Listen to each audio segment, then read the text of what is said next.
Hello नमस्कार दोस्तों, स्वागत है आपका शिक्षा जनसंघ चैनल में। चलिए तो शुरू करते हैं आज का लेक्चर। यूनिट 2 पर्यावरण के अनुकूल आधुनिक सड़क परिवहन के संसाधन उत्तर प्रदेश राज्य के परिप्रेक्ष्य में। वस्तुनिष्ठ प्रश्न।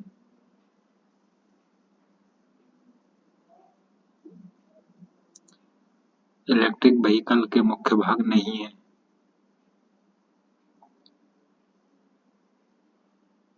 पेट्रोल। इलेक्ट्रिक व्हीकल का मुख्य भाग पेट्रोल नहीं है। इलेक्ट्रिक व्हीकल का मुख्य भाग battery, electric motor, inverter, charger, charging point होता है। इलेक्ट्रिक वाहन में मोटर कितने फेज का होता है?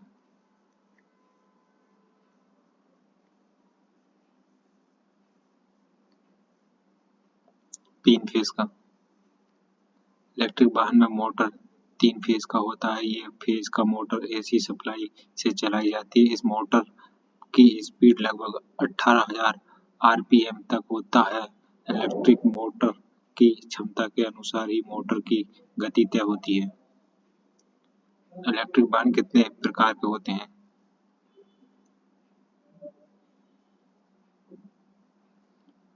3 प्रकार के।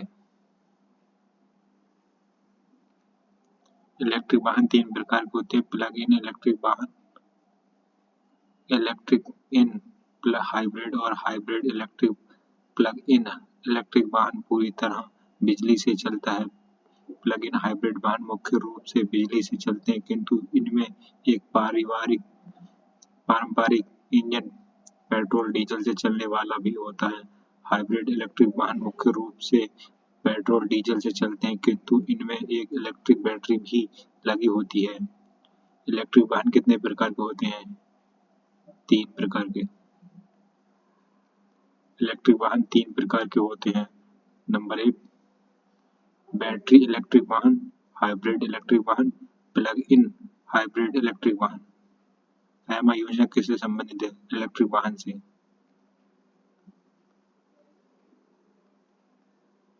FEMA योजना इलेक्ट्रिक वाहन से संबंधित है, जो निर्माता और खरीदारों में सब्सिडी, कर छूट, अधिमान्य वित्त पोषण और सरकार सड़क कर एवं पंजीकरण शामिल छूट शामिल है।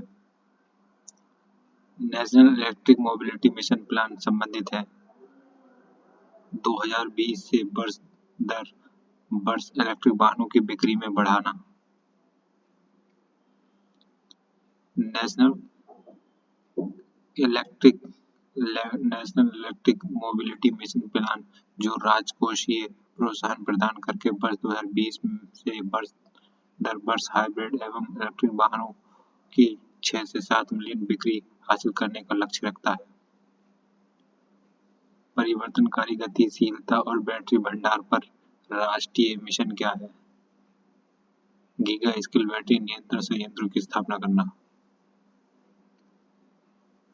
परिवर्तन गतिशील और बैटरी भंडारण पर राष्ट्रीय मिशन, जो ईवीएस के अंगीकरण के लिए एक व्यापक पारिस्थितिकी तंत्र का निर्माण करने और भारत में गीगा स्केल बैटरी नियंत्रण संयंत्र की स्थापना को समर्थन देने का लक्ष्य रखता है। भारतीय वाहन बाजार में 100% तक इलेक्ट्रिक वाहन का लक्ष्य रखा गया है 2030 तक। भारतीय वाहन बाजार में 2030 तक 100% इलेक्ट्रिक वाहन का लक्ष्य रखा गया है। देश इलेक्ट्रिक वाहन में इस्तेमाल पर केंद्र और राज्य सरकार का फोकस है। केंद्र का लक्ष्य है कि 2030 तक 2 पहिया व तिपहिया वाहनों को इलेक्ट्रिक कर दिया जाए, ताकि कार्बन उत्सर्जन को घटाया जा सके। वर्तमान समय में भारत में कितने इलेक्ट्रिक वाहन हैं? 1.23 मिलियन। वर्तमान समय में भारत में लगभग 1.23 मिलियन इलेक्ट्रिक वाहन है। भारत के इलेक्ट्रिक वाहन बाजार का आकार 2023 तक 152.21 मिलियन अमेरिकी डॉलर पहुंचने की उम्मीद है। वर्ष 2010 से 30 तक बाजार में 94.4% की CAGR से विस्तार होने की उम्मीद है। भारत सरकार द्वारा उत्पादन के लिए 10,000 करोड़ रुपए की लागत वाली कौन सी योजना चलाई जा रही है? FEMA second. भारत सरकार द्वारा उत्पादन के लिए 10,000 करोड़ रुपए की लागत की रिमोडेड fast adoption and manufacturing of electric vehicle FAME second योजना चलाई जा रही है। इलेक्ट्रिक वाहनों के निर्माताओं के लिए ऑटो और ऑटोमोटिव घटकों के लिए 25,938 की लागत से कौन सी योजना आरंभ की गई? PLI योजना। इलेक्ट्रिक वाहनों के निर्माताओं के लिए ऑटो और ऑटोमोटिव घटकों के लिए 25,938 करोड़ रुपए की लागत वाली PLI प्रोडक्शन लिंक्ड इनिशिएटिव योजना आरंभ की गई। यह योजना सेमीकंडक्टर के विकास के लिए आरंभ की गई। भारत के कई राज्यों द्वारा इलेक्ट्रिक वाहन गति नीति की घोषणा की गई है, जिसमें दिल्ली झारखंड प्रमुख है। भारत सरकार द्वारा वाहन स्क्रैपिंग नीति की घोषणा कब की गई थी? 2021 मार्च में। भारत सरकार मार्च 2021 में वाहन स्क्रैपिंग नीति की घोषणा की गई थी। इस नीति के तहत 51 लाख हल्के मोटर वाहन LMB शामिल होने का अनुमान है और अन्य 34 लाख LMB 15 वर्ष से अधिक पुराने हैं। इसका मुख्य लक्ष्य पुराने व खराब वाहनों की संख्या को कम करना, वायु प्रदूषण को कम करना, सड़क और वाहनों की सुरक्षा में सुधार करना। वायु प्रदूषण पर अंकुश लगाने के लिए सरकार की कौन कौन सी योजनाएं प्रभावी हैं?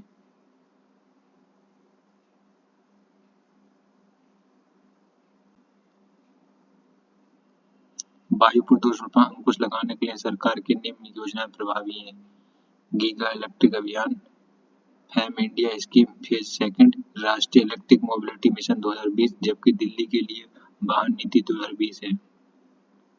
बजट 2023 में वित्त मंत्री निर्मला सीतारमण ने 15 साल से पुराने वाहनों को स्क्रैप करने के लिए कौन सी योजना लागू करने की सिफारिश की? Scrapping scheme 2023। बजट 2023 में वित्त मंत्री निर्मला सीतारमण ने 15 साल से पुराने वाहनों की स्क्रैपिंग करने के लिए स्क्रैप स्कीम 2023 लागू करने की सिफारिश की है।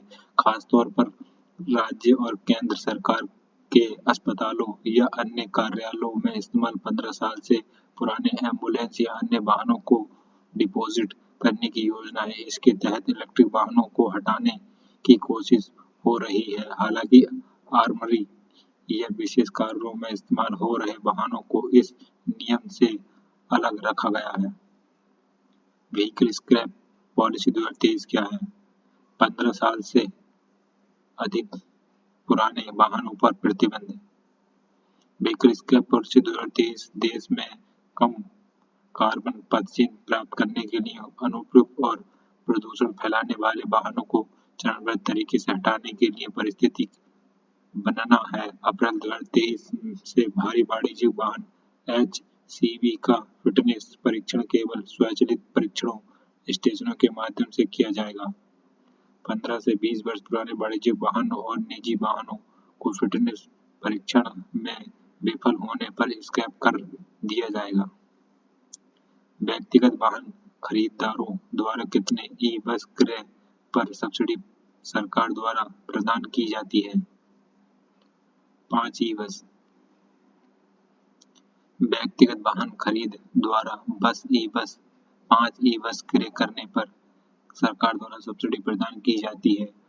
इस योजना के अंतर्गत क्रय सब्सिडी किसी भी क्रेता को इस योजना को प्रभावी अवधि में एक ही बार अनुमान्य होती है। अनुमान्य क्रय सब्सिडी प्रतिपूर्ति के रूप में प्रदान की जाती है।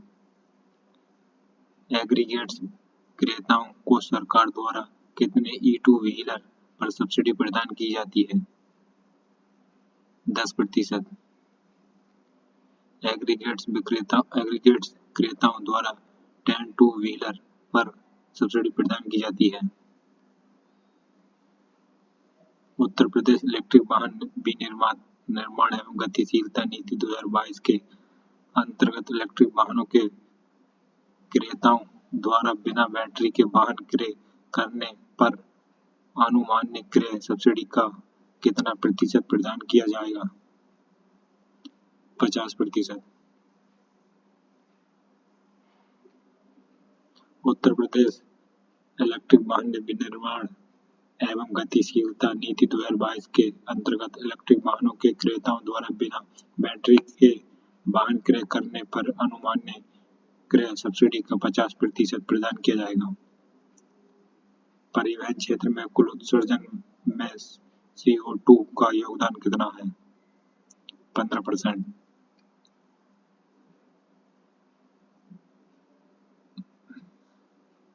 परिवहन क्षेत्र में कुल उत्सर्जन में CO2 कार्बन डाइऑक्साइड का योगदान 15% है। इसका सबसे बड़ा हिस्सा यात्री वाहन है, जो लगभग 45% CO2 उत्सर्जित करते हैं। शहरी क्षेत्रों में वायु प्रदूषण का एक प्रमुख कारण वाहनों का उत्सर्जन है। वर्तमान समय में भारत में कितने रजिस्टर्ड इलेक्ट्रिक वाहन हैं? 2,56,980। वर्तमान समय में भारत में 2,56,980 रजिस्टर्ड इलेक्ट्रिक वाहन हैं। सड़क परिवहन और राजमार्ग मंत्रालय के ई वाहन पोर्टल के अनुसार पंजीकृत इलेक्ट्रिक वाहनों की संख्या मार्च 2023 तक 2,56,980 है। इलेक्ट्रिक वाहन कितने प्रकार के होते हैं? 8। इलेक्ट्रिक वाहन 8 प्रकार के होते हैं। ये प्लग इन इलेक्ट्रिक वाहन, ऑन ऑफ रोड इलेक्ट्रिक वाहन, अंतरिक्ष रोवर वाहन, सी बॉर्न इलेक्ट्रिक वाहन, हाईवे इलेक्ट्रिक वाहन, विद्युत चालित अंतरिक्ष यान, रेंज विस्तृत इलेक्ट्रिक वाहन और रेन बॉर्न इलेक्ट्रिक वाहन। इलेक्ट्रिक वाहनों के फायदे क्या नहीं है? ग्रीन हाउस गैस अधिक करना, ग्रीन हाउस गैस उत्सर्जन अधिक करना। ग्रीन हाउस गैस का उत्सर्जन इलेक्ट्रिक वाहनों से नहीं होता है। इलेक्ट्रिक वाहनों के फायदे: ग्रीन हाउस गैस का उत्सर्जन कम होता है, वायु प्रदूषण एवं ध्वनि प्रदूषण से होने वाली स्वास्थ्य समस्याएं कम होती है, उत्सर्जन का खपत कम होता है आदि। फेमा इंडिया योजना कब लागू हुआ था? फेमा इंडिया योजना 1 अप्रैल 2015 को लागू हुआ था। इस योजना का लक्ष्य 2022 तक देश भर में 60 से 70 लाख हाइब्रिड ई इलेक्ट्रिक वाहन सड़कों पर उतारने का लक्ष्य रखा गया। फेमा इंडिया योजना में किन 4 क्षेत्रों पर फोकस किया गया है? प्रौद्योगिकी विकास, पायलट प्रोजेक्ट, चार्जिंग बुनियादी ढांचे, मांग निर्माण, उपयुक्त में से सभी। फेमा इंडिया योजना 4 क्षेत्रों में सबसे अधिक फोकस किया गया है। ये क्षेत्र प्रौद्योगिकी विकास, पायलट प्रोजेक्ट, चार्जिंग बुनियादी ढांचा एवं मांग निर्माण। सरकार द्वारा ई वाहनों पर कितना प्रतिशत कर लगाया जाता है? 12%। सरकार द्वारा ई वाहनों पर 12% कर लगाया जाता है। राष्ट्रीय विद्युत गतिशीलता मिशन योजना NEMMP कब शुरू किया गया था? 2013 में। राष्ट्रीय विद्युत गतिशील मिशन योजना वर्ष 2013 में शुरू किया गया था। NEMMP 2020 क्या है? इलेक्ट्रिक व्हीकल योजना। NEMMP 2020 एक राष्ट्रीय मिशन दस्तावेज है जो देश में इलेक्ट्रिक वाहन को तेजी से अपनाने और उसके निर्माण के लिए दूरदर्शिता और रोड मैप प्रदान करता है। NEMMP के तहत वर्ष 2020 तक हाइब्रिड और इलेक्ट्रिक वाहनों की बिक्री का लक्ष्य कितना था? 6 से 7 मिलियन। NEMMP के तहत वर्ष 2020 तक हाइब्रिड और इलेक्ट्रिक वाहनों की बिक्री का लक्ष्य 6 से 7 मिलियन रखा गया है। फेम इंडिया योजना का पहला चरण की अवधि रहा है 1 अप्रैल 2015 से 31 मार्च 2019 तक। फेम इंडिया योजना का पहला चरण 1 अप्रैल 2015 से 31 मार्च 2019 तक रहा है। फेम इंडिया योजना के द्वितीय चरण का योजना कब काम है? अप्रैल 2019 31 मार्च 2020 तक। फेम इंडिया योजना के द्वितीय चरण के योजना काल अप्रैल 2019 से 31 मार्च 2022 तक है, किंतु भारत सरकार द्वारा इस योजना को 31 मार्च 2024 तक बढ़ाने का निर्णय लिया गया। फेम इंडिया योजना के संदर्भ में ये सत्य है। इस योजना का उद्देश्य इलेक्ट्रिक वाहन निर्माताओं को इलेक्ट्रिक वाहन बनाने के लिए प्रोत्साहन करना। इसका लक्ष्य वायु प्रदूषण के स्तर को कम करना है। वर्ष 2030 तक कुल वाहनों में 30% को इलेक्ट्रिक वाहनों में परिवर्तित करना। उपयुक्त ये सभी एम इंडिया योजना के प्रथम चरण के दौरान कितने चार्जिंग स्टेशन स्थापित किए गए? 427। एम इंडिया योजना के प्रथम चरण के दौरान 427 चार्जिंग स्टेशन स्थापित किए गए थे।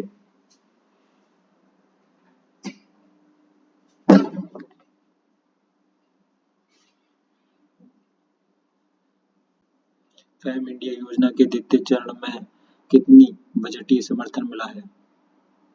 10,000 करोड़ रुपए।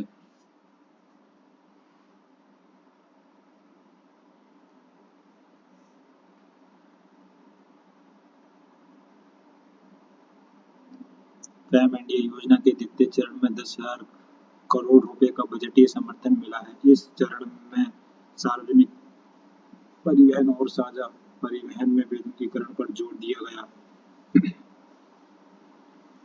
इलेक्ट्रिक वाहन के क्षेत्र में कितना प्रतिशत एफडीआई की अनुमति है? 100%।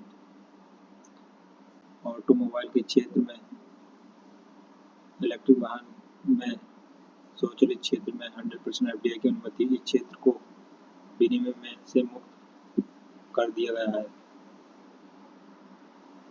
निजी क्षेत्र और सार्वजनिक क्षेत्र दोनों इलेक्ट्रिक वाहन और ई बाइक के निर्माण सहित ऑटोमोबाइल क्षेत्र में विनिवेश करने के लिए स्वतंत्र है।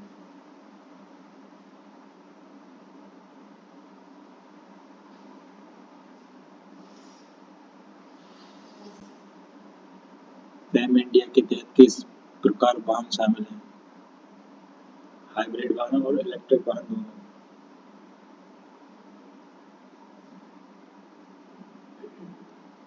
एम इंडिया के तहत भारत में हाइब्रिड और इलेक्ट्रिक वाहन दोनों प्रकार के वाहन शामिल हैं। आज 1 अप्रैल 2015 से लागू इस योजना के तहत वर्ष 2022 अब 2024 तक देश भर में 60 से 70 लाख हाइब्रिड और इलेक्ट्रिक वाहन सड़कों पर उतारने का लक्ष्य है। एम इंडिया योजना किस मंत्रालय की योजना है? भारी उद्योग एवं सार्वजनिक उद्यम मंत्रालय की। एम इंडिया योजना भारी उद्योग मंत्रालय की योजना है। इसके क्रियान्वयन निकाय भारी उद्योग विभाग के तहत राष्ट्रीय मोटर वाहन बोर्ड है। वर्तमान में भारी उद्योग डॉक्टर महेंद्र नाथ पांडे हैं। भारी उद्योग मंत्री डॉक्टर महेंद्र नाथ पांडे हैं। कितने किलोमीटर के अंतराल पर चार्जिंग स्टेशन स्थापित किए जाएंगे? 25 किलोमीटर।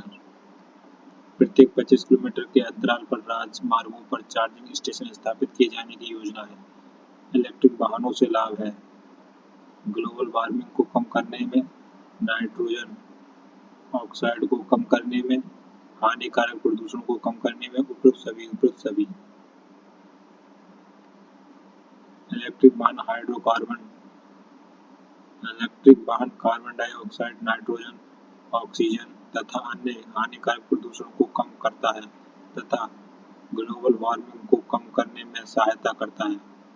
इलेक्ट्रिक वाहन से निम्नलिखित लाभ हैं: ऊर्जा विविधता एवं सुरक्षा में, तकनीकी प्रगति और रोजगार सृजन में, शहरों में भीड़ भाड़ को कम करना। उपयुक्त सभी।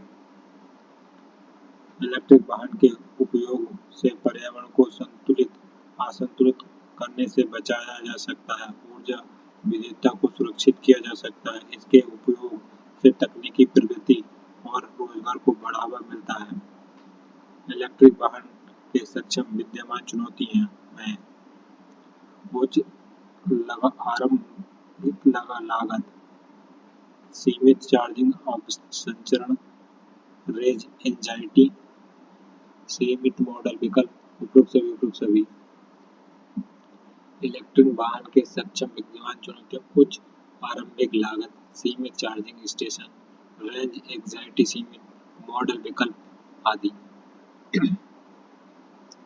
निम्नलिखित में से कौन सा गैर वाहन प्रदूषण है? क्लोरोफ्लोरोकार्बन। क्लोरोफ्लोरोकार्बन एक और वाहन प्रदूषण है। वाहन प्रदूषण वे ईंधन हैं जो मोटर वाहनों से निकलते हैं और पर्यावरण को नुकसान पहुंचाते हैं या प्रदूषित करते हैं। क्लोरोफ्लोरोकार्बन क्लोरीन और क्लोरीन के परमाणुओं से युक्त नॉन टॉक्सिक गैर ज्वलनशील रसायन है जिसका उपयोग स्प्रे फोम आदि के निर्माण में किया जाता है। किस प्रदूषक से हृदय वाहिका प्रणाली प्रभावित होती है? Carbon monoxide. कार्बन मोनोऑक्साइड से हृदय वाहिका प्रणाली प्रभावित होती है। हृदय वाहिका रोग विशेष कंठशूल के लक्षणों को तीव्र करता है। पेट्रोल डीजल आदि के दहन मूल स्रोत हैं। वायु प्रदूषण। पेट्रोल और डीजल दहन का मूल स्रोत वायु प्रदूषण है। इसके दहन से कार्बन और नाइट्रोजन के ऑक्साइड वायु में व्याप्त हो जाते हैं। ये मानवीय या प्राकृतिक कारणों से वायुमंडल में उपस्थित कणों के सुनिश्चित अनुपातों में अवांछनीय परिवर्तन को वायु प्रदूषण कहते हैं।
सामान्य स्थिति में वातावरण में प्रदूषण उत्पन्न करने वाली गैस है।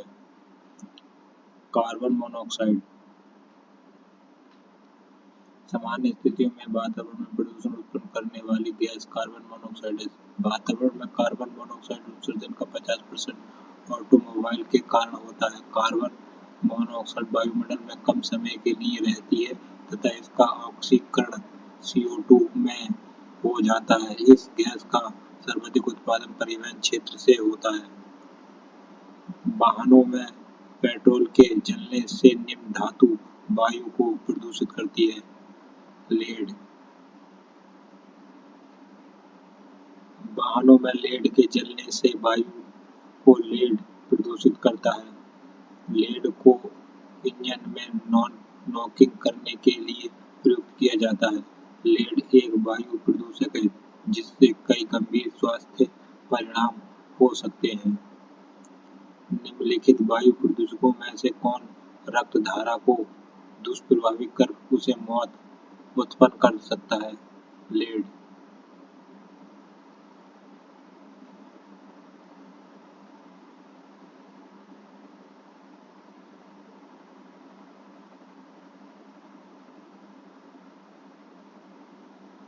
Carbon monoxide.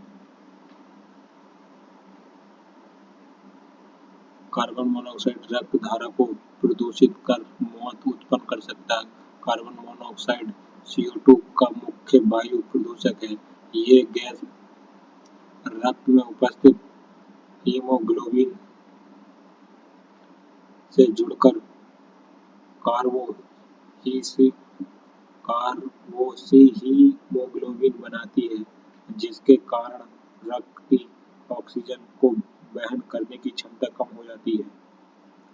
निम्नलिखित में से कौन सा वायु प्रदूषण सर्वाधिक हानिकारक है? Carbon monoxide. कार्बन मोनोऑक्साइड वायु प्रदूषणों में सर्वाधिक हानिकारक है। ये गैस हीमोग्लोबिन से जुड़कर कार्बोक्सी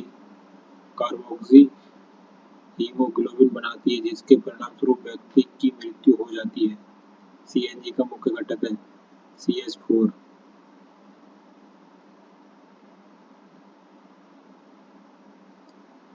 सीएनजी का मुख्य घटक CH4 मीथेन है। कंप्रेस्ड नेचुरल गैस, संपीड़ित प्राकृतिक गैस, उच्च दाब पर भंडारित किया जाता है। यह कम प्रदूषणकारी ईंधन है। इसका उपयोग वाहनों में किया जाता है।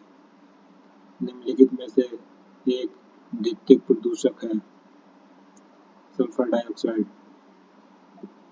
ऐसे प्रदूषक जो प्राथमिक वायु प्रदूषण तथा साधारण वातावरणीय पदार्थों से क्रिया के परिणामस्वरूप उत्पन्न होते हैं, द्वितीयक वायु प्रदूषण कहलाते हैं। सल्फर डाइऑक्साइड एक द्वितीयक प्रदूषक नहीं है। वर्ष 2022 में दुनिया में दूषित देशों में भारत का स्थान कौन सा था? 8वां।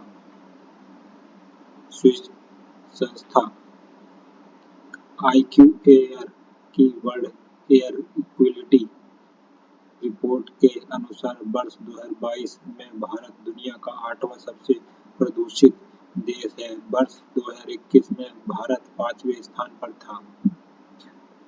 IQAir की वर्ल्ड एयर क्वालिटी रिपोर्ट के अनुसार वर्ष 2022 में ऊपर के 20 प्रदूषित शहरों में से कितने शहर भारत में शामिल हैं?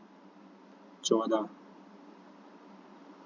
IQAir की वर्ल्ड एयर क्वालिटी रिपोर्ट के अनुसार वर्ष 2022 से 22 में ऊपर से 20 दूषित शहरों में से 14 शहर भारत में स्थित हैं।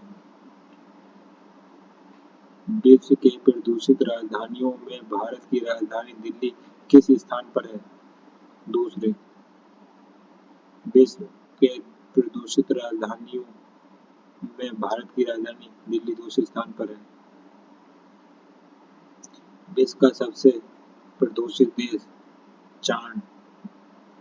विश्व का सबसे प्रदूषित देश चाड है तथा सबसे प्रदूषित शहर लाहौर पाकिस्तान का है। ग्रीन मफलर क्या है? वृक्षारोपण कर ध्वनि प्रदूषण कम करने का उपाय। ग्रीन मफलर अधिक आबादी वाले या ध्वनि प्रदूषण वाले क्षेत्र जैसे सड़कों के किनारे, औद्योगिक क्षेत्रों के और मार्गों के आसपास के रिहायशी इलाकों में 6 से 4 पंक्तियों में वृक्षारोपण कर ध्वनि प्रदूषण को कम करने के लिए एक तकनीकी है। इसके अतिरिक्त ग्रीन मफलर आंतरिक दहन इंजन के निकास द्वारा उत्सर्जन ध्वनि की मात्रा को कम करने के लिए प्रयुक्त एक उपकरण भी है। पार्टिकुलर मैटर PM क्या है? ये अल्ट्राफाइन कण होते हैं। ये हवा में निलंबित महीन सांस लेने वाले कण होते हैं। दोनों। PM पार्टिकुलेट मैटर या पार्टिकुलेट तरल और ठोस कणों का मिश्रण है। हवा में निलंबित महीन कण होते हैं जो श्वसन नली के माध्यम से हमारे शरीर में प्रवेश कर जाते हैं। PM वायु प्रदूषण में शामिल वायु प्रदूषकों में से एक है। पार्टिकुलेट मैटर PM कितने प्रकार के होते हैं? 3। पार्टिकुलेट मैटर PM 3 प्रकार के होते हैं। PM1 ये अल्ट्राफाइन कण होते हैं। इनका आकार 1 माइक्रोन या उससे भी कम होता है। PM2.5 ये 2.5 माइक्रोन या उससे कम के आकार वाले सूक्ष्म सांस लेने वाले कण होते हैं। PM10 10 माइक्रोन या उससे कम आकार वाले इनहेबल कण होते हैं। PM का कौन सा स्तर स्वास्थ्य माना जाता है? PM2.5 PM2.5 स्तर तक के स्वास्थ्य माना जाता है। अधिकांश अध्ययनों में पता चलता है कि 12 या उससे नीचे के स्तर को स्वास्थ्य माना जाता है। सुमेलित कीजिए। कारण और प्रभाव।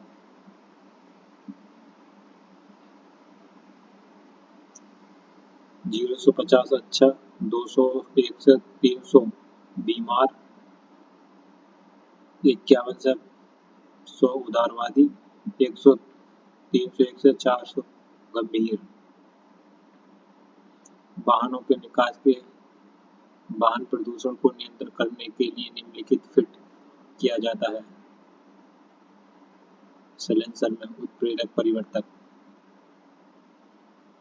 वाहनों के निकास से वाहन प्रदूषण के नियंत्रण करने के लिए उत्प्रेरक फिट किया जाता है। उत्प्रेरक परिवर्तक एक वाहन प्रदूषण नियंत्रण उपकरण है जो वाहनों में उपयोग किया जाता है, जो उत्प्रेरक द्वारा फिल्टरिंग या अवशोषण करके एक रासायनिक अभिक्रिया से इंजन निकास में मौजूद जहरीले गैस प्रदूषक को कम जहरीले प्रदूषण में परिवर्तित करता है।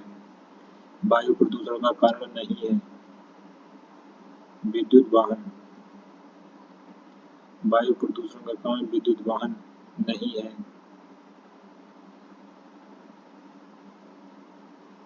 कूड़ा कचरा जलाना, पटाखे जलाना और उद्योग से निकलने वाली हानिकारक गैस और धुआं सभी वायु प्रदूषण के कारण हैं।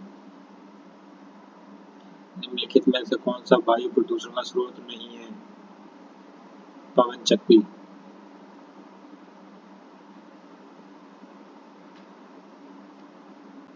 पवन चक्की वायु प्रदूषण का स्रोत नहीं है। मोटर वाहनों का निर्वातक जलाऊ लकड़ी का जलना एवं विद्युत संयंत्र वायु प्रदूषण का स्रोत है। पेट्रोल और डीजल जैसे ईंधन का अपूर्ण दहन होता है कार्बन मोनोऑक्साइड से। पेट्रोल और डीजल जैसे ईंधनों का अपूर्ण दहन कार्बन मोनोऑक्साइड CO2 देता है। कार्बन मोनोऑक्साइड मुख्य रूप से ऑटोमोबाइल निकास द्वारा वायु में मुक्त होता है। यह एक विषाक्त गैस है। हमारे देश के शहरों में वायु गुणवत्ता सूचकांक के मूल्य की गणना में सामान्यतः निम्नलिखित में से किस वायुमंडलीय गैस को ध्वनि में रखा जाता है? को ध्यान में रखा जाता है। Carbon monoxide, nitrogen oxide, sulphur oxide, तीनों, 2 और 3।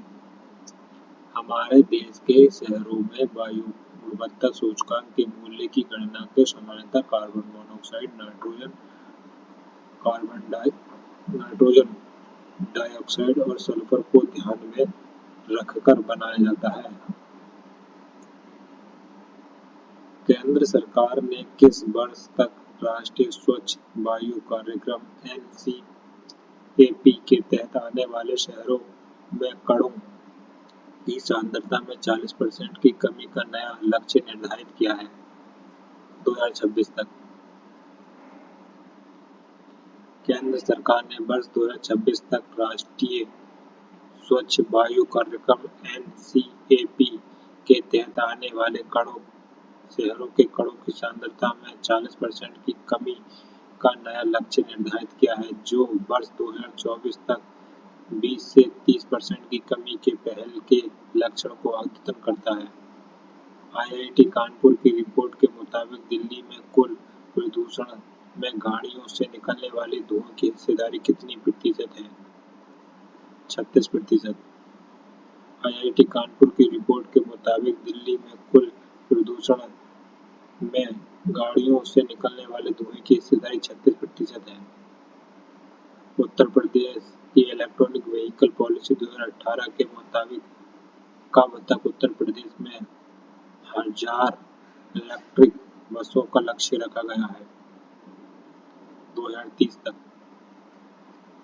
उत्तर प्रदेश में इलेक्ट्रिक व्हीकल पॉलिसी 2018 के मुताबिक वर्ष 2030 तक उत्तर प्रदेश में 1000 इलेक्ट्रिक बसों का लक्ष्य रखा गया है। उत्तर प्रदेश के कितने शहरों को 100% इलेक्ट्रिक करने का लक्ष्य रखा गया है? 4। उत्तर प्रदेश के लखनऊ, कानपुर, वाराणसी और गाजियाबाद को auto rickshaw, school bus, van और कैब को 100% इलेक्ट्रिक करने का लक्ष्य रखा गया है। वायु प्रदूषण रोकथाम और वायु नियंत्रण अधिनियम कब लागू किया गया? 1980 में। वायु प्रदूषण की समस्या से निपटने के लिए देश में वर्ष 1981 में वायु रोकथाम और प्रदूषण नियंत्रण अधिनियम 1980 को लागू किया गया। किस अधिनियम के तहत केंद्रीय प्रदूषण नियंत्रण बोर्ड (सीपीसीबी) की स्थापना हुई? वायु रोकथाम और प्रदूषण नियंत्रण। वायु रोकथाम और प्रदूषण अधिनियम 1981 के तहत केंद्रीय प्रदूषण नियंत्रण बोर्ड (सीपीसीबी) का गठन किया गया था। इसको देश में वायु गुणवत्ता में सुधार करने, वायु प्रदूषण को रोकने आदि कार्यों को करने की जिम्मेदारी दी गई है। प्रदूषक मानव स्वास्थ्य पर प्रभाव। उपरोक्त में से कौन सा जोड़ा गलत है? शीशा, इसका फुसफुसी कार्य ये नहीं होता है। शीशा ये यकृत तथा वृक्क को कमजोर करता है। कार्बन मोनोऑक्साइड हृदय वाहिनी प्रणाली को प्रभावित करता है। हाइड्रोकार्बन कैंसर होने की संभावना। नाइट्रोजन डाइऑक्साइड संक्रामक रोग। भारत में वायु प्रदूषण का प्राथमिक स्रोत क्या है? परिवहन। भारत में वायु प्रदूषण का प्राथमिक स्रोत परिवहन है। मोटर वाहनों में अनेक प्रकार के प्रदूषक का उत्सर्जन होता है और यह उसके द्वारा उपयोग किए गए ईंधन की गुणवत्ता तथा इंजन की क्षमता पर निर्भर करता है। वाहन ईंधन उत्सर्जन से निकलने वाले महत्वपूर्ण प्रदूषक कार्बन मोनोऑक्साइड होता है। भारत सरकार द्वारा राष्ट्रीय वाहन ईंधन नीति कब घोषित की गई? 2023 में। 2003 में भारत सरकार द्वारा राष्ट्रीय वाहन ईंधन नीति 2003 में घोषित की गई। इसमें उत्सर्जन के यूरोपीय मानकों को लागू करने के लिए समयबद्ध कार्यक्रम निर्धारित किया गया। इसका मकसद वाहन निर्माताओं को पर्यावरण के अनुकूल आधुनिक प्रौद्योगिकी को अपनाने के लिए प्रेरित करना है। भारत में यूरो 1 मानक संपूर्ण देश में कब लागू हुआ था? 2000 में। भारत में यूरो 1 मानक संपूर्ण देश में वर्ष 2000 में ही लागू किया जा चुका था।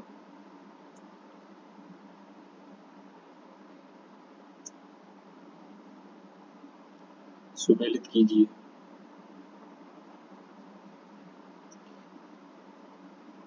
Bharat stage BS2 2005, BS3 2010, BS4 2017, BS7, BS6 2020 उपयुक्त सभी सही हैं।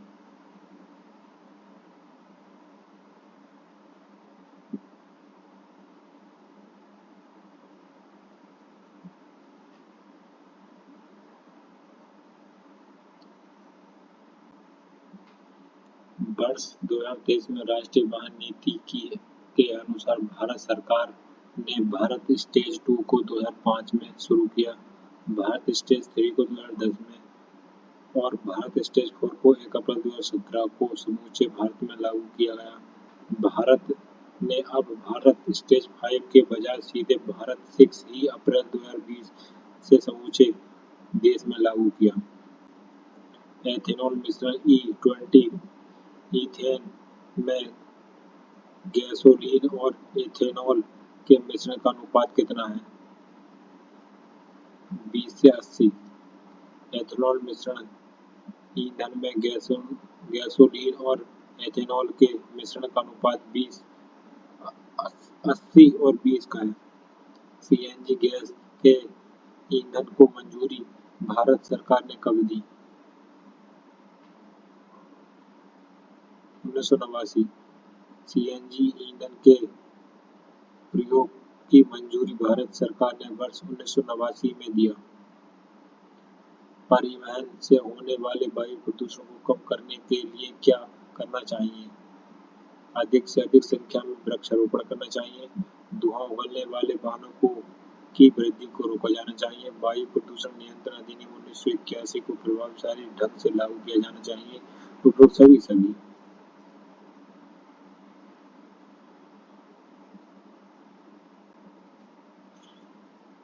वाहन परिवहन से होने वाले वायु प्रदूषण को कम करने के लिए अधिक से अधिक संख्या में वृक्षारोपण करना चाहिए, धुआं उगलने वाले वाहनों की वृद्धि को रोका जाना चाहिए, वायु प्रदूषण नियंत्रण अधिनियम 1981 को प्रभावशाली ढंग से लागू किया जाना चाहिए, अधिक धुआं फेंकने वाले वाहनों के रजिस्ट्रेशन लाइसेंस अविलंब निरस्त किए जाने चाहिए।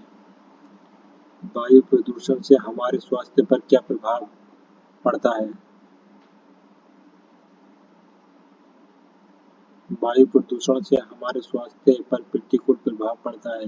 इससे दमा, सर्दी, खांसी, अंधापन, शरीर का कमजोर होना आदि हो सकता है। वायु प्रदूषण से सर्दियों में कोहरा छाया रहता है। इससे प्राकृतिक दृश्यता में कमी आती है तथा आंखों में जलन होती है। वायु प्रदूषण सूचकांक में कितनी श्रेणियां बनाई गई हैं? 6। वायु प्रदूषण सूचकांक में 6 श्रेणियां बनाई गई हैं। ये श्रेणियां अच्छा, संतोषजनक, सामान्य रूप से प्रदूषित, खराब, बहुत खराब और गंभीर। स्टेज ऑफ ग्लोबल एयर 2020 जारी करने वाली संस्था है health fitness institute. State of global fire 2020 जारी करने वाली संस्था हेल्थ फिटनेस इंस्टीट्यूट है। रिपोर्ट में भारत, बांग्लादेश, पाकिस्तान और नेपाल को विश्व के उन शीर्ष 10 देशों की सूची में रखा गया है जहां की वायु में पार्टिकुलेट मैटर शीर्ष 10 पीएम की मात्रा सर्वाधिक पाई गई है। वायु प्रदूषण में किस गैस का 50% का योगदान है? Carbon monoxide. Carbon monoxide. वायु प्रदूषण में से कार्बन मोनोऑक्साइड गैस का योगदान 50% का है, जिसे दमघोंटू गैस कहा जाता है। यह श्वसन के जरिए शरीर में पहुंचकर रक्त में मौजूद हीमोग्लोबिन का ऑक्सीजन वहनीयता को लगभग समाप्त कर देता है। प्राथमिक प्रदूषण गैस है carbon dioxide, carbon monoxide, sulphur oxide, उपरोक्त सभी। लंबी प्रक्रियाओं के पश्चात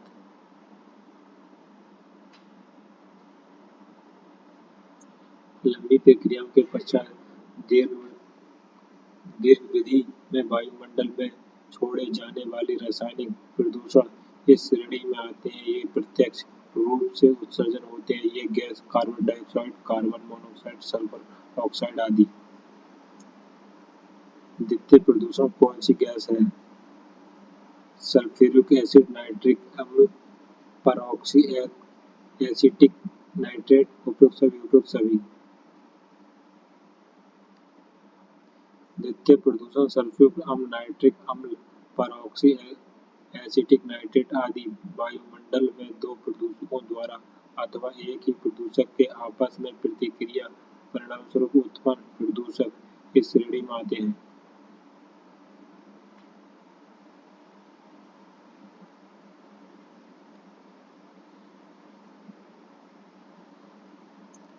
निम्नलिखित में से कौन एक वायु प्रदूषण की रोकथाम को एक यंत्रीय विधि नहीं है?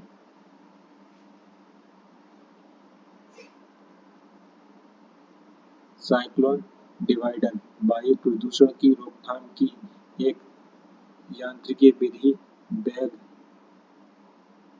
फिल्टर, साइक्लोन कलेक्टर और साइक्लोन सेपरेटर है। साइक्लोन डिवाइडर वायु प्रदूषण की रोकथाम की विधि नहीं है। सिगरेट के धुएं का मुख्य कारण है कार्बन मोनोऑक्साइड एवं बेंजीन।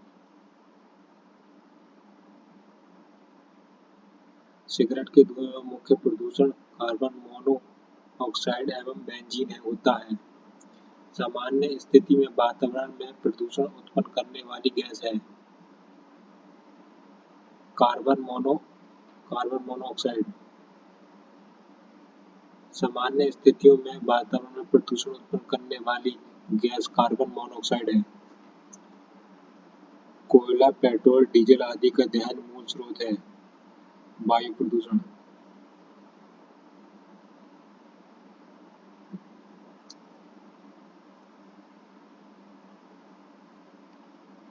वायु प्रदूषण का मूल स्रोत कोयला, पेट्रोल, डीजल आदि है।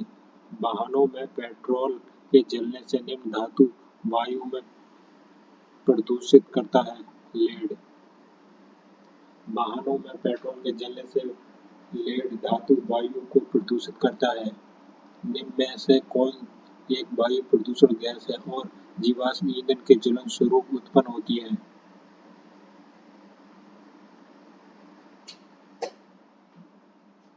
Sulphur dioxide. सल्फर डाइऑक्साइड एक वायु प्रदूषक गैस है और वह जीवाश्म ईंधन के फलस्वरूप उत्पन्न होती है। इसी गैस के कारण तेजाबी वर्षा एसिड रेन होती है।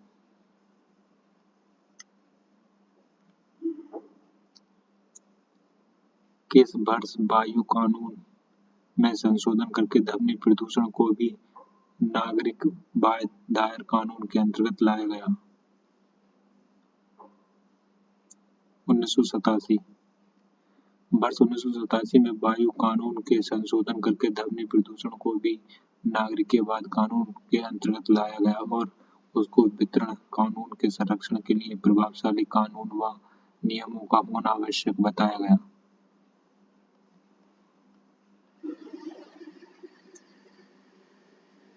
किस अंतर्राष्ट्रीय प्रयास के कारण भारतीय संविधान में संशोधन किया गया और पर्यावरण के संरक्षण को एक महत्वपूर्ण स्थान दिया गया?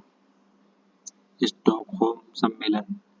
स्टॉकहोम सम्मेलन 1972 में हुए संयुक्त राष्ट्र के मानवीय पर्यावरण से संबंधित अधिवेशन के पश्चात भारतीय संविधान में संशोधन किया गया और उसमें पर्यावरण के संरक्षण को एक महत्वपूर्ण स्थान दिया गया। किस कानून के द्वारा केंद्र सरकार को पर्यावरण के स्तर में बचाव, नियंत्रण व प्रदूषण को कम करने की दिशा में कदम उठाने का पूर्ण अधिकार प्राप्त हुआ? पर्यावरण बचाव अधिनियम 1986। पर्यावरण बचाव कानून सन 1986 का कानून इस श्रेणी का सबसे महत्वपूर्ण कानून है। इस श्रेणी के माध्यम में केंद्र सरकार को पर्यावरण के स्तर से बचाव, नियंत्रण व प्रदूषण को कम करने की दिशा में कदम उठाने का पूर्ण अधिकार प्राप्त हुआ। वायु प्रदूषण का बचाव व नियंत्रण अधिनियम 1981 में सत्य कथन है। वायु प्रदूषण पर्यावरण समस्याओं के लिए समग्रित रवैया बनाने के लिए वायु अधिनियम व जल अधिनियम के अधीन स्थापित किए गए केंद्रीय और राजकीय बोर्डों के अधिकारों को विस्तृत किया गया। राज्य के लिए वायु प्रदूषण बोर्ड की स्थापना अनिवार्य कर दिया गया। राज्य को यह अधिकार दिया गया कि उद्योगों व वाहनों के लिए प्रदूषण वायु का मापदंड सामने लाए। उपयुक्त सभी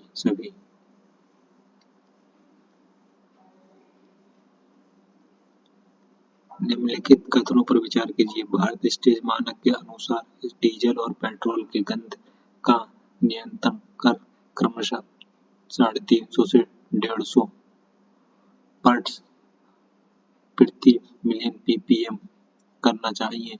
भारत में वायु प्रदूषण विरोध एवं नियंत्रण अधिनियम 1981 में लागू हुआ। उपयुक्त कथन सत्य है। पहला और दोनों सत्य है। Bharat stage third euro third मानक के अनुसार डीजल और पेट्रोल में अधिक गंध भी नियंत्रण कर क्रमशः 350 और 150 पार्ट्स प्रति मिलियन ppm करना चाहिए। भारत में वायु प्रदूषण निरोध एवं नियंत्रण अधिनियम 1981 में लागू हुआ। जैव ईंधन पर राष्ट्रीय नीति 2018 के अनुसार निम्नलिखित में से कौन मूलभूत जैव ईंधनों में शामिल है? डीजल और सीएनजी। जैव ईंधनों पर राष्ट्रीय नीति 2018 के अनुसार जैव डीजल और सीएनजी मूलभूत जैव ईंधनों में शामिल है।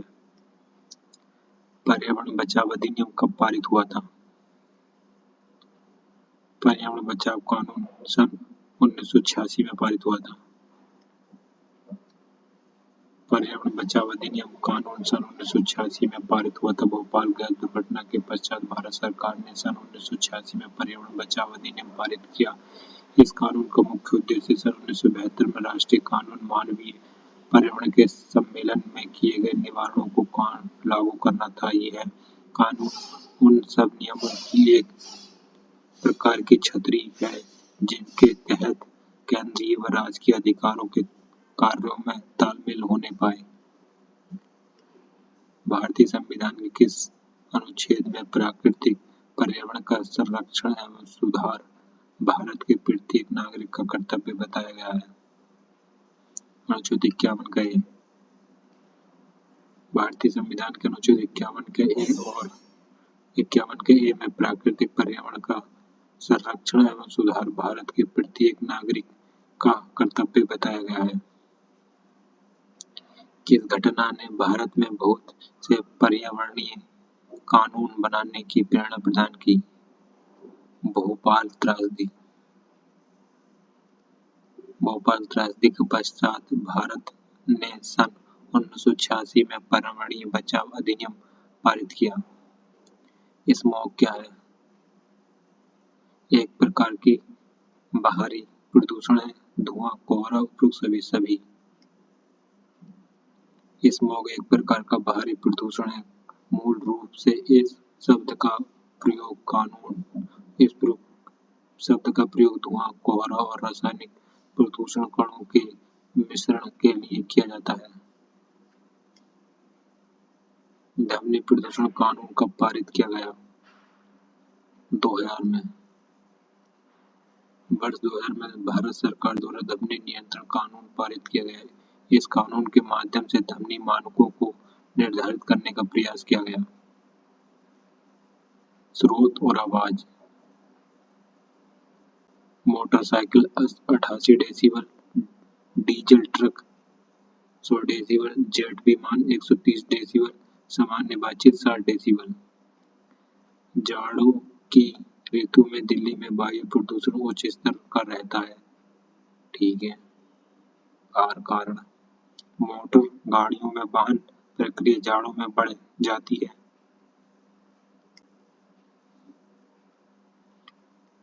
ए सही है परंतु आर गलत है। जाड़े के ऋतु में दिल्ली में वायु प्रदूषण उच्च स्तर का रहता है।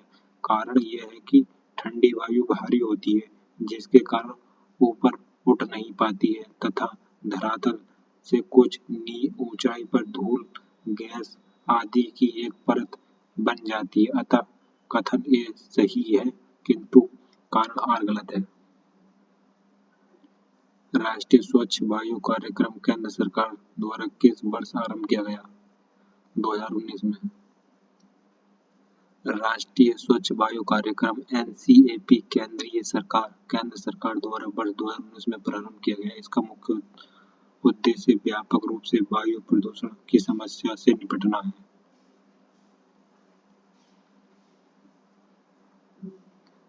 मेट्रोपॉलिटन शहरों में निम्नलिखित में से कौन सा मुख्य वायु प्रदूषक है? O3, CO, SO2, CO2, NO2 उपरोक्त सभी। मेट्रोपॉलिटन शहरों में गाड़ियों से निकलने वाले धुएं में carbon dioxide, NO2, carbon monoxide, sulphur dioxide, सीसा, ओजोन आदि मुख्य प्रदूषक हैं। निम्नलिखित में से कौन सा वायु प्रदूषण के जैविक सूचकांक का कार्य करता है? लाइकेन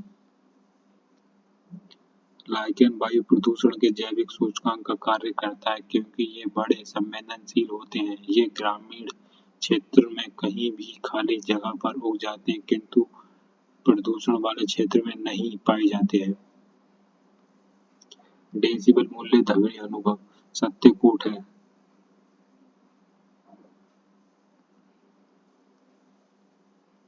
120 तथा अधिक कष्टपूर्ण ध्वनि 100 से 120 कष्टपूर्ण ध्वनि 30 से 50 शांति ध्वनि ठीक है। 15 से 30 अत्यंत शांत ध्वनि ठीक है।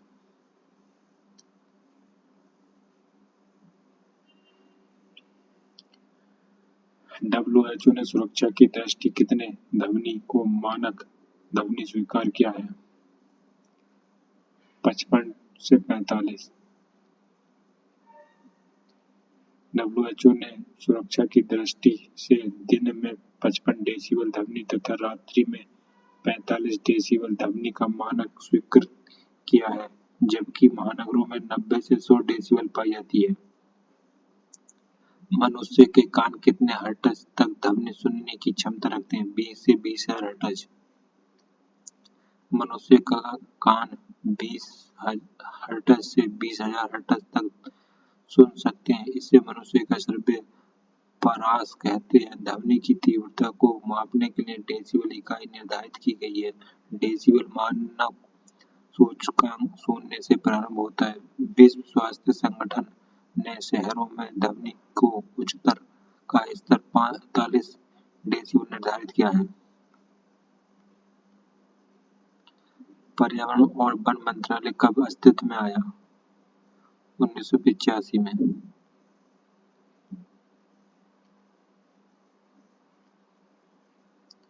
पर्यावरण और वन मंत्रालय 1985 में अस्तित्व में आया। 1980 में केंद्र सरकार ने पर्यावरण विभाग का गठन किया तथा वर्ष 2014 में यह पर्यावरण, वन और जलवायु परिवर्तन मंत्रालय हो गया। दिल्ली और एनसीआर में वायु प्रदूषण की रोकथाम, नियंत्रण और कमी के लिए 12 जनवरी 2017 को ग्रेडेड रिसेप्शन एक्शन प्लान अधिसूचना किया गया था। उसमें वायु गुणवत्ता सूचकांक की कितनी श्रेणियां बनाई गई? 4। केंद्र सरकार ने लक्ष्य के साथ व्यापक तरीके से देश भर में वायु प्रदूषण की समस्या से निपटने के लिए दीर्घकालिक समयबद्ध राष्ट्रीय स्तर की रणनीति के रूप में केंद्रीय क्षेत्र प्रदूषण नियंत्रण योजना के तहत राष्ट्रीय स्वच्छ वायु कार्यक्रम NCAP शुरू किया। दिल्ली एवं एनसीआर के लिए सरकार ने वायु गुणवत्ता सूचकांक ASI को 4 श्रेणियों में बांटा है।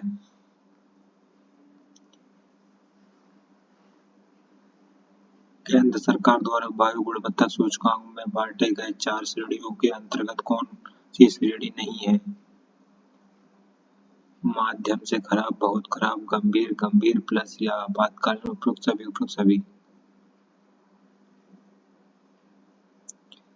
दिल्ली और एनसीआर में वायु प्रदूषण की रोकथाम, नियंत्रण और कमी के लिए 12 जनवरी 2017 को ग्रेडेड रिसेप्शन एक्शन प्लान के अंतर्गत निम्नलिखित 4 श्रेणी बांटी गई हैं, जो इस प्रकार है: माध्यम से खराब, बहुत खराब, गंभीर और खराब प्लस या आपातकालीन श्रेणी के लिए वर्गीकृत किया गया है। समीर ऐप किससे संबंधित है? वायु प्रदूषण और वायु गुणवत्ता दोनों से।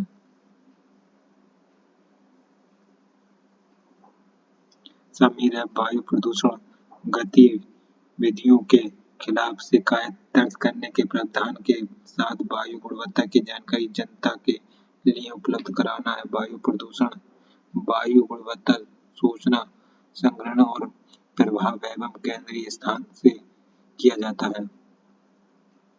वायु प्रदूषण को नियंत्रण करने के लिए भारत सरकार द्वारा उठाए गए कदमों में शामिल है CNG, LPG जैसे उच्च स्वच्छ वैकल्पिक ईंधन की शुरुआत, मेट्रो सहित सार्वजनिक परिवहन नेटवर्क को बढ़ावा देना, कार्बन मोनोऑक्साइड और हाइड्रोकार्बन का परीक्षण करने वाले अवधि चलित वाहनों का अनिवार्य PUC प्रमाणन, उपरोक्त सभी। उपरोक्त सभी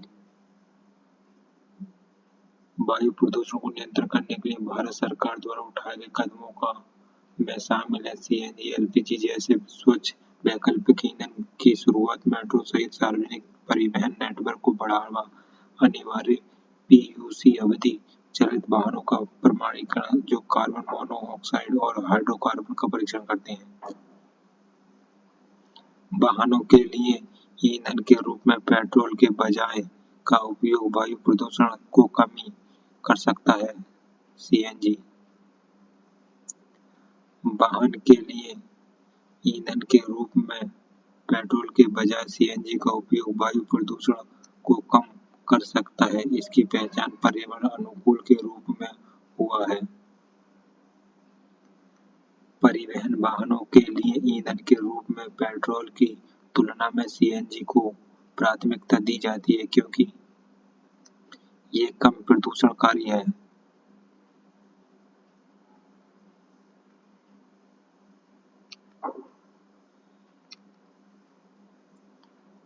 परिवहन वाहनों के लिए ईंधन के रूप में पेट्रोल की तुलना में सीएनजी को प्राथमिकता दी जाती है क्योंकि यह कम प्रदूषणकारी है। पेट्रोल और डीजल की तुलना में बहुत महंगा भी नहीं है।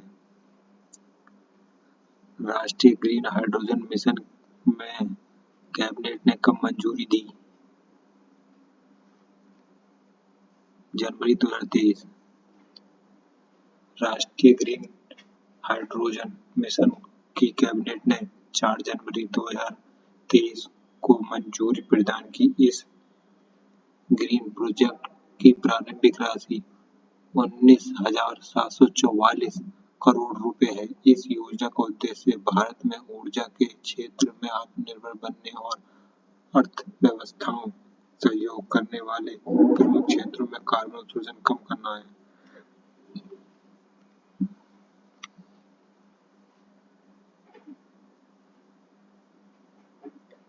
राष्ट्रीय ग्रीन हाइड्रोजन मिशन के तहत वर्ष 2023 तक कितने million metric ton green hydrogen की उत्पादन की आवश्यकता होगी? 5 million metric ton.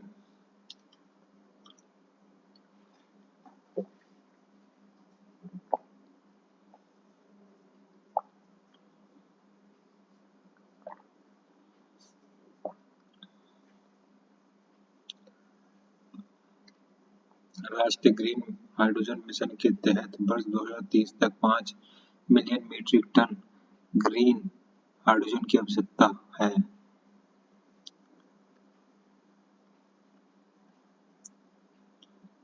Great green wall project क्या है? 11 देशों की साइन सीमा। ग्रेट ग्रीन वॉल प्रोजेक्ट सहारा मरुस्थल की दक्षिण सीमा से लगे 11 देशों का समूह है। इस प्रोजेक्ट के माध्यम से पश्चिम से पूर्व की ओर अफ्रीका महाद्वीप से 8,000 किलोमीटर लंबे और 15 किलोमीटर चौड़े क्षेत्र में पेड़ पौधों के साथ साथ वनस्पति और घास उगाई जाएगी। घर में हवा को साफ करने के लिए कौन सा पौधा लगाना चाहिए? Areca palm, money plant, golden pothos, सभी। घर में हवा को साफ करने के लिए areca palm, money plant, golden pothos, गुलदाउदी आदि लगाना चाहिए। इनमें से कौन सुमेलित नहीं है? 301 से 400 थोड़ा प्रदूषित, 0 से 50 अच्छा, 50 से 100 संतोषजनक, 300 से 400 बहुत खराब, 400 से 500 गंभीर। पर्यावरण संरक्षण अधिनियम कब पारित किया गया? 1986 में। पर्यावरण संरक्षण अधिनियम 1986 में पारित किया गया था। इस अधिनियम के तहत उद्योग का संचालन सक्रिय करने वाले व्यक्ति द्वारा निर्धारित मानकों से अधिक पर्यावरण प्रदूषण का उत्सर्जन न होने देना। जल प्रदूषण निवारण एवं नियंत्रण की स्थापना कब पारित किया गया था? 1974 में।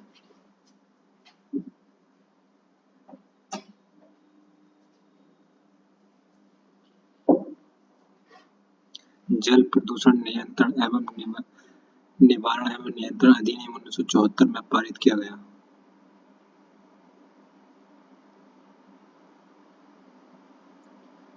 रोग का नाम और कारण। सिलोकोसिस, सिलिकॉन से। बाइसिनोसिस, कपास के तंतु से। बेगेसोसिस, बेगेसोसिस ईख के तंतु से। टेलकोसिस, टेलकम पाउडर से।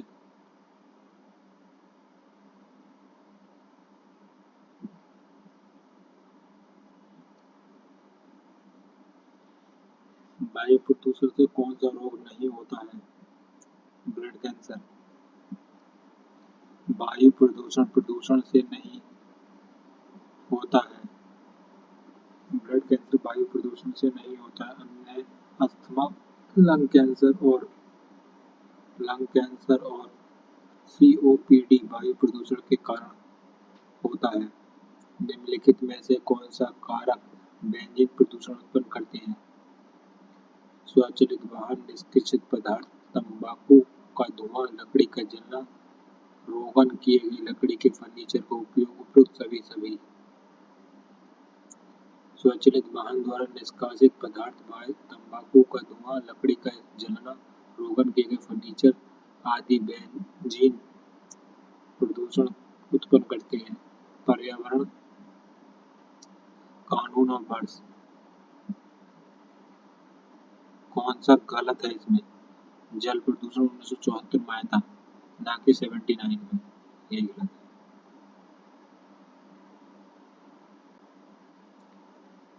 पर्यावरण संरक्षण कानून 1986 में, जल प्रदूषण 1974 में, वायु प्रदूषण नियंत्रण 1981 में, जैव विविधता अधिनियम 2000 में। विश्व पर्यावरण दिवस कब मनाया जाता है? 5 जून।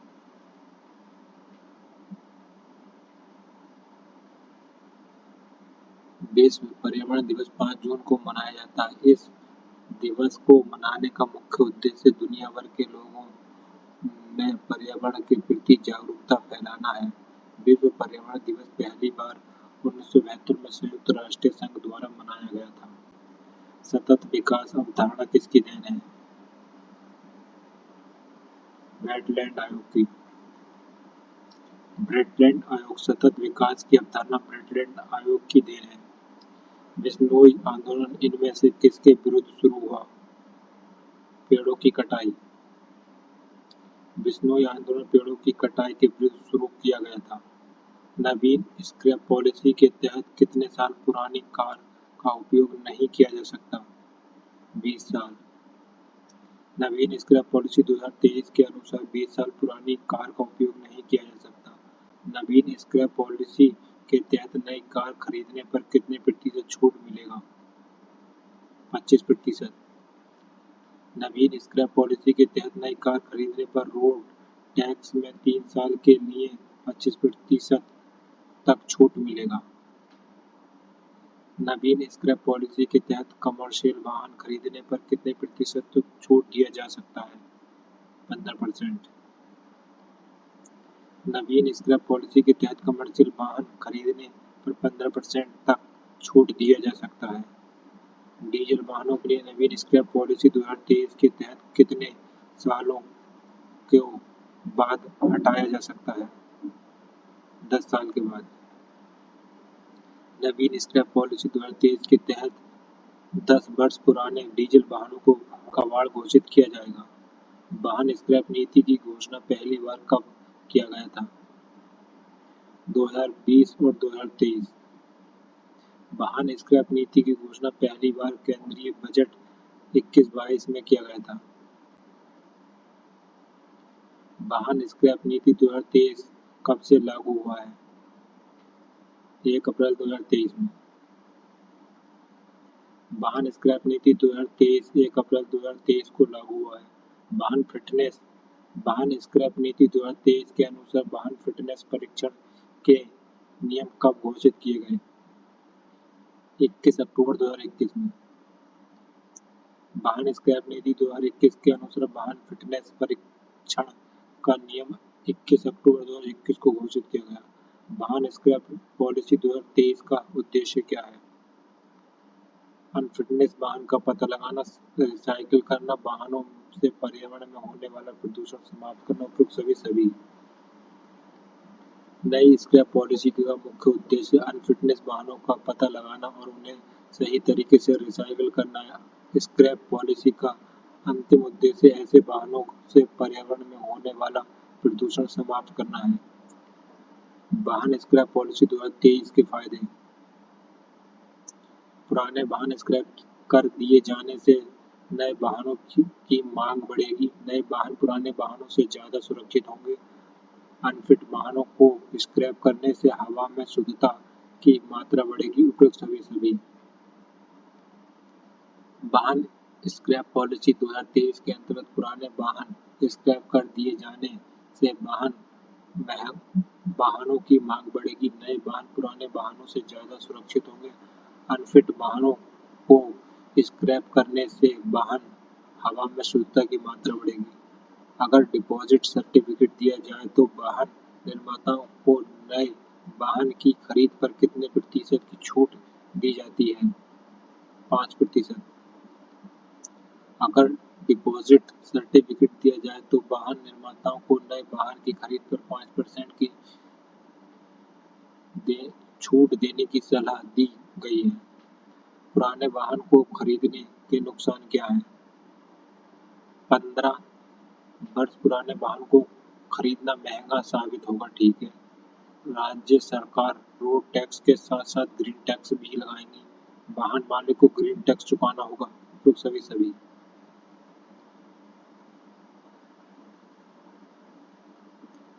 पुराने वाहन खरीदने के नुकसान है कि 15 वर्ष पुराने वाहनों को रखना महंगा साबित होगा। राज्य सरकार रोड टैक्स के साथ साथ ग्रीन टैक्स भी लगाएंगी तथा प्रत्येक वाहन के मालिक ग्रीन टैक्स भी चुकाना अनिवार्य होगा।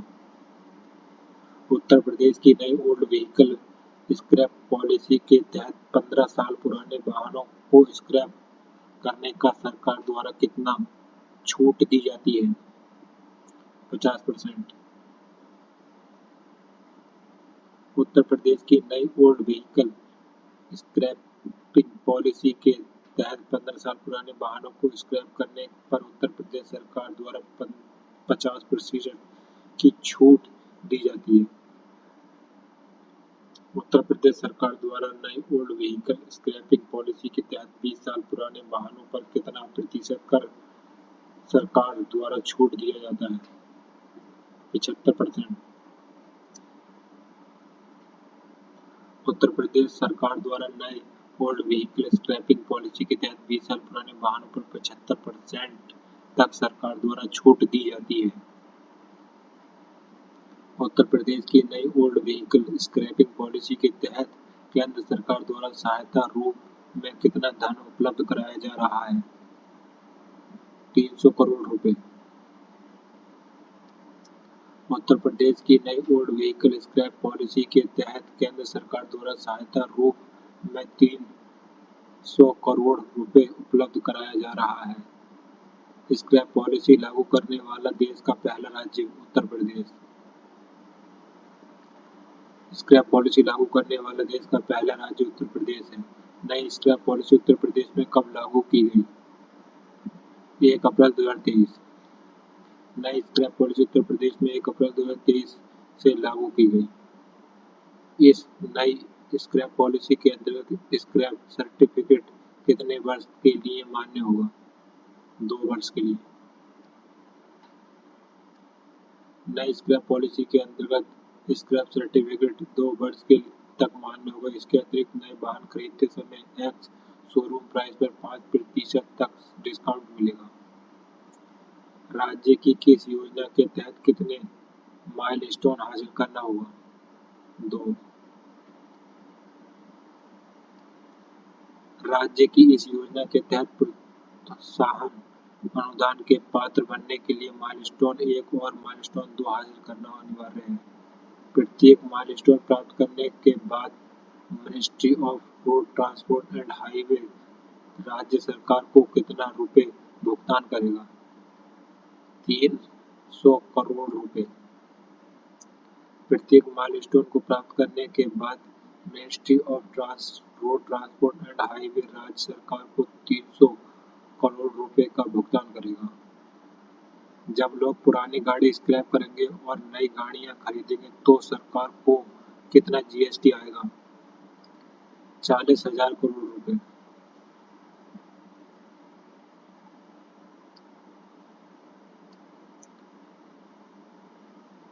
40,000 करोड़ रुपए। जब लोग पुरानी गाड़ियां स्क्रैप करेंगे और नई गाड़ियां खरीदेंगे तो सरकार को लगभग 40,000 करोड़ रुपए जीएसटी प्राप्त होगा। नवीन स्क्रैप पॉलिसी के तहत पुराने वाहनों के ई वेस्ट का मनुष्य के स्वास्थ्य पर प्रभाव।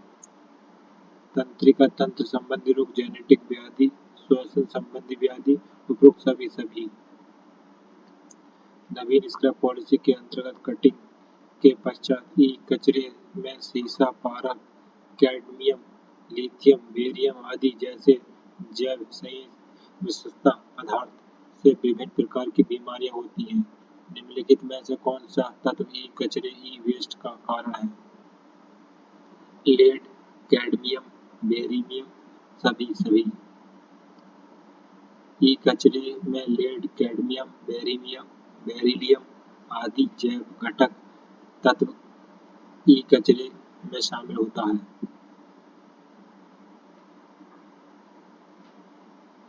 निम्नलिखित में से कौन ई कचरा का सुरक्षित उपचार तथा निस्तारण का प्रकार है? सिक्योर्ड लेड फिलिंग, इंसीरेंस, भस्मीकरण, रिसाइक्लिंग, पुनर्चक्रण, उपरोक्त सभी। ई वेस्ट का सुरक्षित उपचार या निस्तारण मुख्यतः 5 प्रकार से किया जाता है। सिक्योर्ड लेड फिलिंग, उपरोक्त विधि से भूमि में दबाना, इंसीनेशन, भस्मीकरण, रिसाइक्लिंग, पुनर्चक्रण, एसिड के द्वारा मेटल की रिकवरी, रीयूज, पुनः उपयोग। निम्नलिखित में से कौन सा विषाक्त तत्व ई वेस्ट में नहीं पाया जाता है? नियोन। नियोन विषाक्त तत्व ई वेस्ट में नहीं पाया जाता है। ई वेस्ट में lead, cadmium, beryllium, lead oxide विषाक्त पदार्थ पाए जाते हैं। ई वेस्ट का क्या मतलब होता है? Electronic waste. ई वेस्ट का मतलब इलेक्ट्रॉनिक कचरा होता है। ई वेस्ट में पाए जाने वाले विषाक्त पदार्थों एवं मानव पर पड़ने वाले कुप्रभाव कौन कौन से हैं? डीएनए की क्षति।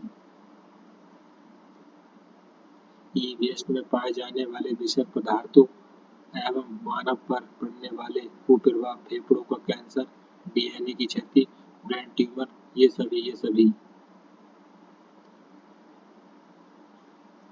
निम्नलिखित में से कौन सा देश पृथ्वी पर सबसे अधिक ई वेस्ट पैदा करता है?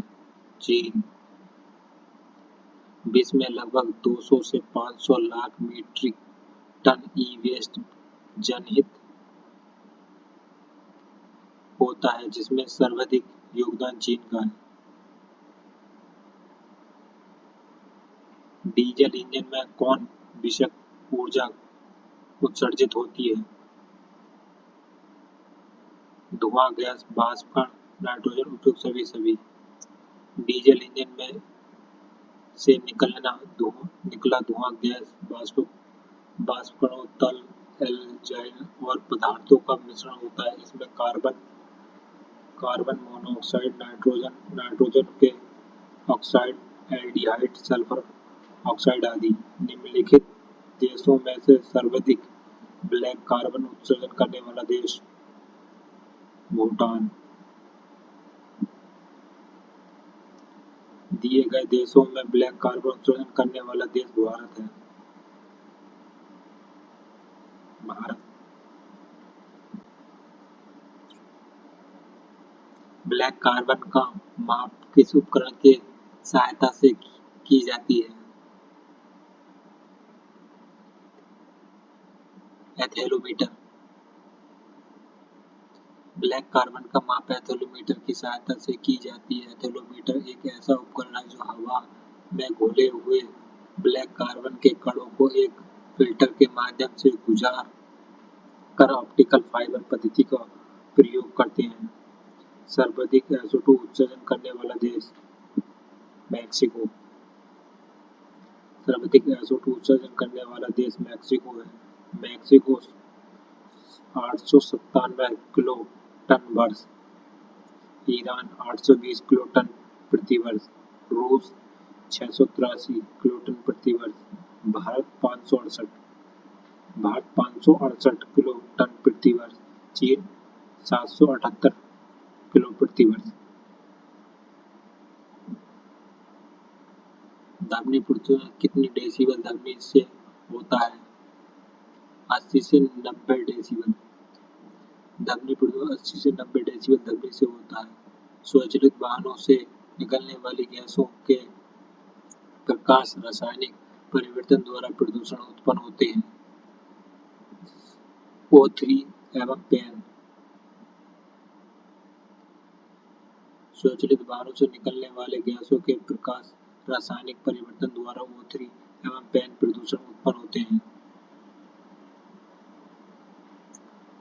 O2 का विषैला प्रभाव होता है क्योंकि हीमोग्लोबिन के लिए इसकी बुद्धिता ऑक्सीजन की तुलना में कितने गुना होता है? 250 गुना अधिक। O2 का प्रभाव विषैला होता है क्योंकि हीमोग्लोबिन के लिए इसकी बुद्धिता ऑक्सीजन की तुलना में 250 गुना अधिक होता है। अधूरे प्रज्वलन के कारण मोटर कार या सिगरेट से निकलने वाली रंगहीन गैस है कार्बन मोनोऑक्साइड। अधूरे प्रज्वलन के कारण मोटर कार एवं सिगरेट से निकलने वाली रंगहीन गैस कार्बन मोनोऑक्साइड है। किस प्रकार के प्रदूषण से बचाव के लिए ग्रीन मफलर का उपयोग किया जाता है? ध्वनि प्रदूषण।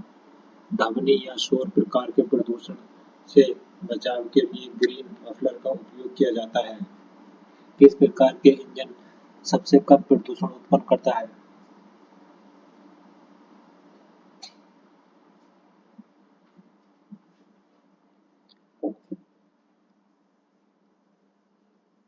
Gas engine. गैस इंजन सबसे कम प्रदूषण उत्पन्न करता है। आंखों में धुआं। धुआं में आंखों को प्रभावित करने वाला कौन सा शक्तिशाली उत्तेजक है? Peroxy acetyl nitrate. आंखों में धुआं में आंखों को प्रभावित करने वाला शक्तिशाली उत्तेजक गैस पेरोक्सी एसीटाइल होता है। निम्नलिखित में से किस देश ने अपने नागरिकों को नवंबर 2015 में नारंगी प्रदूषण की चेतावनी जारी की थी?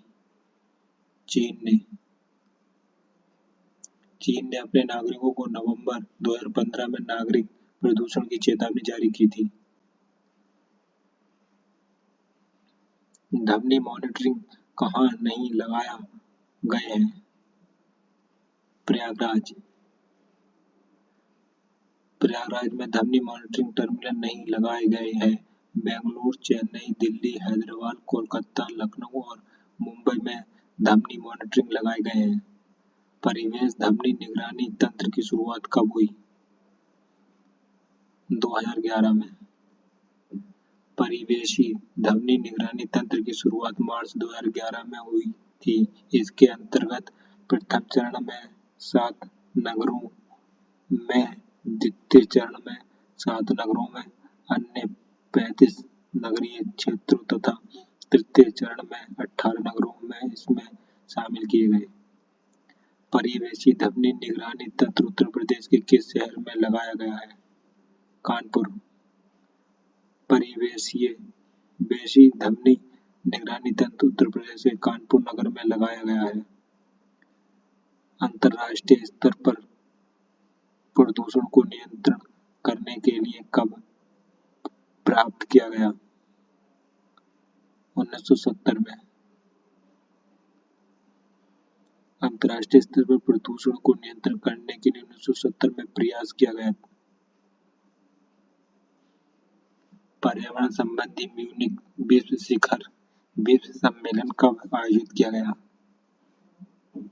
1984 में। पर्यावरण संबंधी म्यूनिख विश्व सम्मेलन वर्ष 1984 में आयोजित किया गया था। वायुमंडल में O2, CO2 तथा आर्गन कितने प्रतिशत पाए जाते हैं? 0.03 एवं 0.93%। वायुमंडल में O2, CO2 तथा आर्गन 0.03 एवं 0.93% पाए जाते हैं। घरेलू वायु प्रदूषण के अंतर्गत कौन नहीं आता है? रेडॉन, तंबाकू, फॉर्मल्डिहाइड, सभी। घरेलू वायु प्रदूषण के अंतर्गत रेडॉन, तंबाकू, फॉर्मल्डिहाइड आते हैं। विश्व स्वास्थ्य संगठन के अनुसार प्रति वर्ष लगभग 4.3 मिलियन लोगों की मृत्यु घरेलू प्रदूषण वायु प्रदूषण के कारण होती है।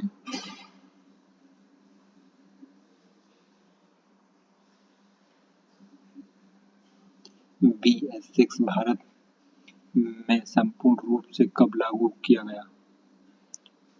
1 अप्रैल 2015 में।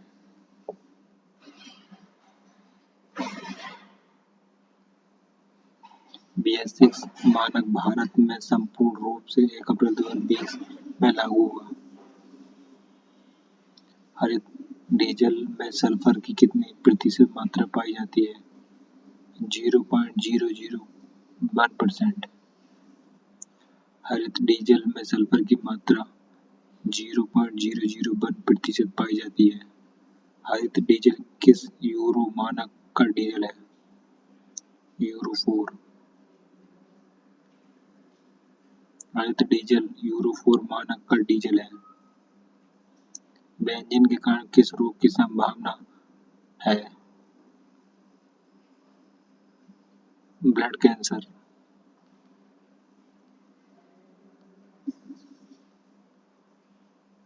बेंजीन के कारण रक्त कैंसर होने की संभावना है।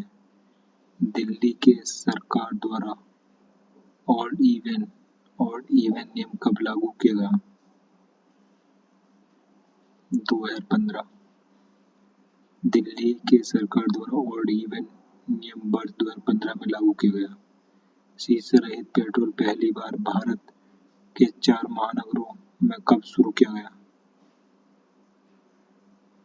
1995 में। शीशे रहित पेट्रोल पहली बार भारत के 4 महानगरों में 1995 में शुरू किया गया। पर्यावरण प्रदूषण के निम्नलिखित प्रभाव हैं। धरातल पर पहुंचने वाले सूर्य के प्रकाश की मात्रा कम करना, कोहरे में वृद्धि करना, वातावरण के तापीय गुणों को परावर्तित कर देना, उपरोक्त सभी।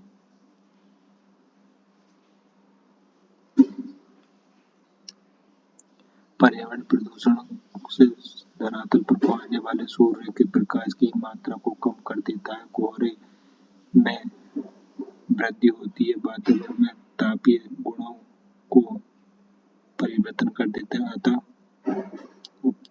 उपरोक्त सभी सही है। Thanks for watching this video. Like, subscribe and comment this video.